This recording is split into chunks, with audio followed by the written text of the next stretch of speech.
Bonjour, bonsoir à tous, c'est Lo, on se retrouve pour une toute nouvelle vidéo, une vidéo que j'avais très hâte de faire car c'est vrai, souvent sur cette chaîne je vous prends des animés que j'ai adorés dans les vidéos animées à voir absolument, mais il est vrai aussi qu'il y a plein d'animés que je regarde et que j'aime pas forcément finalement, et je me suis dit il faut que j'en parle à un moment donné sinon je n'en parlerai jamais. Donc pour la première fois et la dernière fois, je vais vous présenter 5 animés que je n'ai pas aimés et que je ne regarderai sûrement jamais. Commencer avec le premier qui est plutôt récent, c'est Shikimori n'est pas juste mignonne, animé qui est sorti durant le printemps 2022. Je vous fais le synopsis de façon bref. Shikimori, c'est une fille qui est extrêmement jolie, extrêmement populaire, agréable à vivre, etc. Qui sort avec un jeune homme, Izumi, qui lui est tout mignon, un peu maladroit, on sait pas trop, il est assez neutre finalement. Mais lui, son kiff ultime, son objectif de vie ultime, c'est d'être présent quand sa petite amie a son côté badass, un peu son côté sombre comme il l'appelle. Je ne comprends pas cet animé, j'ai regardé 2 épisodes, c'est très dur de juger un animé sur 2 épisodes, mais quand tu regardes plus de 40 minutes d'épisode où il ne se passe pas grand chose, où les épisodes sont construits de la même façon, je me suis dit je vais pas en regarder 12. J'ai vu des extraits après sur Twitter, je voyais beaucoup de gens en parler à l'époque en mode ouais faut regarder, franchement ça se détache des autres animés du printemps 2022, c'est nul à chier, voilà. À un moment donné je ne comprends pas comment ce genre d'animé fonctionne. Il y a quand même une vraie note sur mon site, par exemple 7,35 sur 10, je me dis purée c'est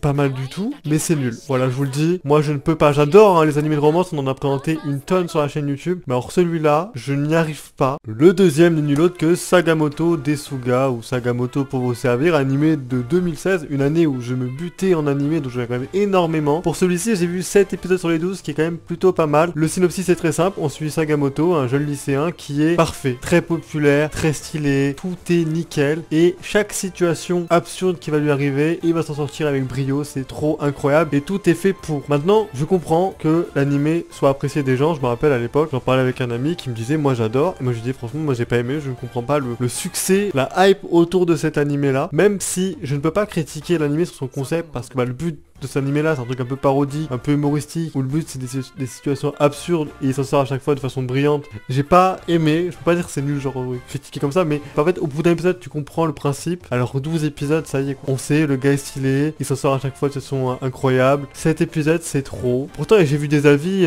des gens qui disaient cet animé là mérite pas sa note, il mérite bien plus, j'ai adoré, machin. Donc voilà, ceux qui ont aimé, je sais qu'il y en a, dites-moi ce que vous en avez pensé, mais en tout cas moi je l'ai dans ma liste animé abandonné depuis maintenant 9 ans. On continue avec l'animé The Disastrous Life of Saiki, donc la vie désastreuse de Saiki. Pareil, en fait c'est un animé humoristique où en gros on va suivre Saiki qui est un mec qui a des pouvoirs un peu télékinésie, etc., télépathie, tout ça. Malgré que lui son but c'est d'être tranquille dans son coin, il va se retrouver dans des situations absurdes et c'est drôle. Voilà. Et en plus chaque épisode, donc moi j'ai vu 5 épisodes sur 24, chaque épisode divisé en différentes parties. En gros pendant 5 minutes t'as une situation, après on en passe à une deuxième, etc., etc. J'ai vu des avis incroyables dessus à l'époque, donc l'animé, la saison 1 date de 2016 aussi, vous voyez vraiment en 2016 ils ont tenté vraiment des animés humoristiques, ça m'a pas touché du tout. Et pourtant l'animé est très bien noté, 8,74 sur 10 sur mon site, les avis sont incroyables, genre meilleur animé d'humour qui existe. Faire de l'humour pour faire de l'humour, c'est non. J'ai l'impression de lire une BD, tu sais, t'as un truc qui se passe, t'as une page de BD, il y a une séquence, après t'en as une deuxième et il se passe autre chose. Peut-être je comprends, il y en a qui peuvent rire devant, mais j'avoue que quand je l'ai regardé, waouh, je me suis dit non, je me vois pas regarder plus de 40 épisodes dessus,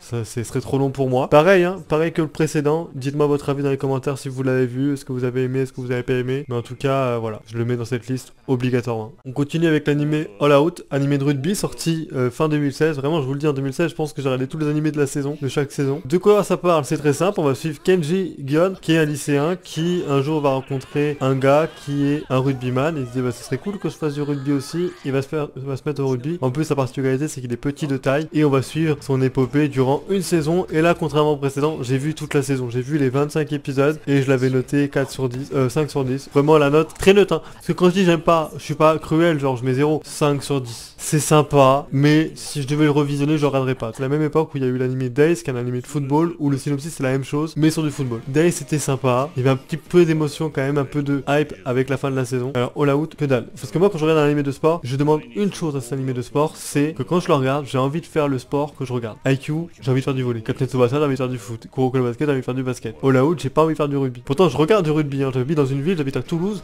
ville du rugby, j'aime le rugby, tu vois. Mais alors All Out, c'est pas ouf. Pour ceux qui veulent de le voir sur Prime Video, mais franchement, non merci. Et enfin, j'ai mis Seven Deadly Sins dans la liste. Je suis désolé à tous les grands fans de ce manga, donc Nanatsu no Taizai. Je vais le dire de suite, c'est très sévère pour moi de le mettre là. J'avais adoré la saison 1. Puis après, il y avait eu les 4 autres épisodes entre la saison 1 et la saison 2 que j'ai regardé. Puis la saison 2 que j'ai regardé, et là j'ai arrêté. Seven Deadly Sins, c'est compliqué pour moi, déjà parce que l'animation non seulement a été calamiteuse d'année en année, mais la saison 2, je trouvais qu'elle était bâclée et que scénaristiquement, dans mes souvenirs, hein, bien évidemment, c'était trop de facilité scénaristique. Il me semble, hein, dans mes souvenirs, 2018 quand même, ça remonte, qu'il y a un épisode où ils se retrouvent dans un labyrinthe. Voilà, on se dirait, ils vont mettre du temps à se retrouver, tu vois, ils sont dans un labyrinthe. En un épisode, ils se retrouvent. En fait, non, c'était trop facile. Il y a plein de trucs comme ça, je me suis dit, c'est trop facile scénaristiquement. Alors peut-être que c'est comme ça dans le manga et c'est triste. Seven Deadly Sins, c'est dur. Pour vous dire, la saison 1, je l'avais mis 8 sur 10, hein. J'avais adoré hein, la saison 1. En tout cas, voilà, un jour je me remettrai. C'est sévère de le mettre là, mais je suis obligé de le mettre. Donc voilà, c'était 5 animés que je n'ai pas aimé, que j'ai arrêté. Il y en a d'autres. Dites-moi si ça vous intéresse que je vous en parle d'autres de temps en temps. Dites-moi vous dans les commentaires vos animés que vous n'avez pas aimé. En tout cas, si cette vidéo vous a plu, n'hésitez pas à la liker, à la commenter et à vous abonner. Sur ce, je vous dis à plus à la prochaine pour d'autres vidéos. Salut.